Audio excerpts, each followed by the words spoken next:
Dear students, welcome to the classroom. Today we are going to continue our second lesson of information technology. In previous lesson we have learned about icons, and in this video we will learn about gadgets. Dear students, gadgets are the mini programs that provide quick access to information and frequently used tools.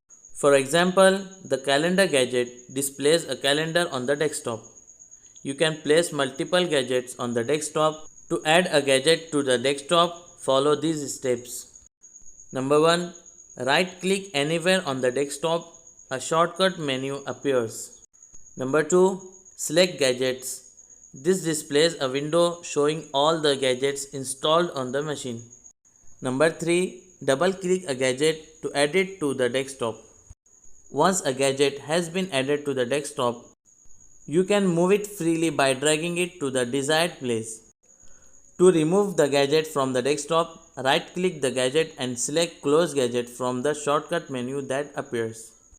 So dear students, in this video we have learned about gadgets, and in next video we will learn about arrow themes. So watch the video carefully.